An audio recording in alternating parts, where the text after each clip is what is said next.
नमस्कार, मी वसुधाच किचनमध्ये आपलं मनापासून स्वागत आहे।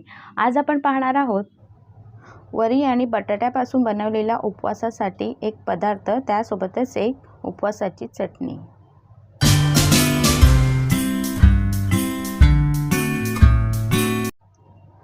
त्यासाठी इथे मी अर्धा कप वरीचे तांदूळ किंवा भगरी म्हणतात त्याला घेतलेला आहे। त्याची मिक्सरला मी अशी बारीक पावडर करून घेतली।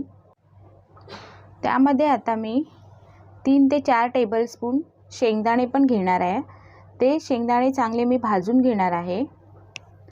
शेंगदाणे भाजल्यावर त्याची साल काढून त्याची पण मिक्सरला आपण जाडसर भरड काढून घ्यायची आहे। 2 उकळलेले बटाटे पण घेतलेले आहेत। बटाटे उकडून त्याची साल काढून घेतली। मीडियम आकाराचे बटाटे घेतले आणि असे किसणीवर त्याला किसून घ्यायचं आहे। पॅनमध्ये 3 ते 4 टीस्पून इतकं साजूक तूप घ्यायचं आहे। त्यामध्ये 1 टीस्पून जिरे टाकायचं आहे। जिरे थोडंसं तडतडल्यावर त्यामध्ये 1 टीस्पून आलं घ्यायचं आहे।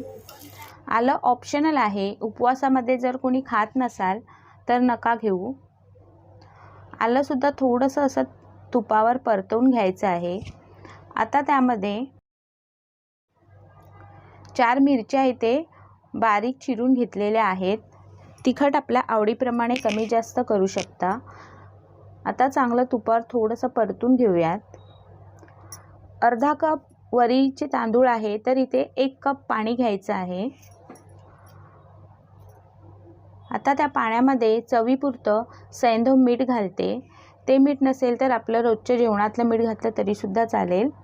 आता इथे जे शेंगदाण्याचं कूट केलेलं आहे तो सुद्धा मी घालून घेते। मिक्स करूया आता पाण्यामध्ये व्यवस्थित। आंबटपणासाठी थोडंसं इथे मी 1 टीस्पून इतकं लिंबाचा रस घेतलेला आहे। आता यामध्ये एकदम गॅस मंद करून थोडं असं जी आपण वरीच्या तांदळाची पावडर करून घेतलेली आहे ती टाकून घेऊयात। एकदम नाही टाकायची आहे, नाहीतर त्याच्या गुठळ्या होणार। थोडं करून टाकून मिक्स करत जायचं आहे। हे पहा, अशा पद्धतीत। आता आपलं सगळं टाकून झालेलं आहे। आता आपण व्यवस्थित मिक्स करून घेऊयात। वरीच्या तांदळाची आपण पावडर केल्यामुळे पटकन शिजले जातात। आता यामध्ये आपण जे बटाटे किसून घेतलेले ते घालून घेऊयात। बटाटे किसल्यामुळे पटकन स्मॅश होतात आणि मिक्स करायला पण सोपं जातं। आता व्यवस्थित एकदम मंद गॅसवर आपण मिक्स करूया। एकत्र असा गोळा झाला पाहिजे। साधारण 7 ते 8 मिनिटं लागली व्यवस्थित मिक्स करायला। हे पहा, आता इथे व्यवस्थित असं मिक्स झालेलं आहे। एकत्र त्याचा गोळा होतोय, म्हणजे आपलं ट्रायंगलसाठी पीठ रेडी आहे। आता एका डिशला तुपाचा हात लावून घेऊयात आणि त्यावर सगळं मिश्रण काढून घेऊयात आणि एका पलेत्याच्या साहाय्याने किंवा वाटीने मिश्रण पसरवून घेऊयात। आता हे थंड होईपर्यंत आपण इथे चटणीची तयारी करूया। त्यासाठी मी इथे मूठभर शेंगदाणे घेतलेले आहेत, थोडेसे ओल्या नारळाचे काप, 3 ते 4 हिरव्या मिरच्या, थोडासा आल्याचा तुकडा आणि 1 टीस्पून इतकं जिरं घेतलेलं आहे। चवीपुरतं सैंधव मीठ घेतले आणि इथे मी 1 टेबलस्पून इतकं दही घेतलेलं आहे। दह्यामुळे चटणीचं टेक्स्चर एकदम क्रीमी होईल। हे पहा, मस्त अशी चटणी पण आता तयार आहे। आता इथे हे मिश्रण थंड झालेलं आहे। याचे आपण आता इथे ट्रायंगल करून घेऊयात। मस्त असे ट्रायंगल दिसतात। कटही अगदी एकदम स्मूथली होत आहे। हे पहा, मस्त असे ट्रायंगल तयार झालेले आहेत। बाइंडिंग पण छान आलेलं आहे। इतपत आपल्याला जाड ठेवायचं आहे।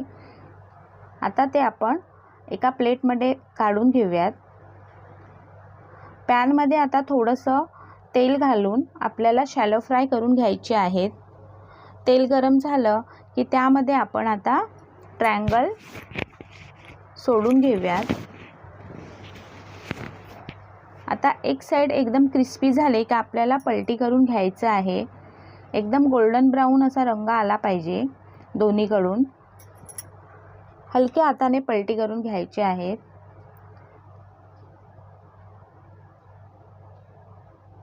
मस्त असं आता गोल्डन ब्राऊन रंग आलेला आहे. असंच आपल्याला सगळे ट्रायंगल करून घ्यायचे आहेत.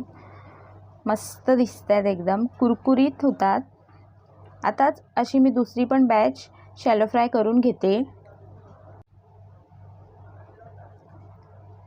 हे पहा, याचा पण रंग मस्त असा गोल्डन ब्राऊन आलेला आहे. आता मी सगळं एका प्लेटमध्ये काढून घेते. आपल्याला हा व्हिडिओ आवडला तर जास्तीत जास्त लाईक करा, आपल्या फ्रेंड्समध्ये शेअर करा आणि सबस्क्राईब करून माझ्या चॅनलला सपोर्ट करा. बेल आयकॉनवर क्लिक पण करा, म्हणजे माझे येणाऱ्या व्हिडिओचं नोटिफिकेशन आपल्याला मिळेल. आता आपण भेटूया अशाच पुढच्या रेसिपीमध्ये. तोपर्यंत मस्त खा आणि मस्त राहा.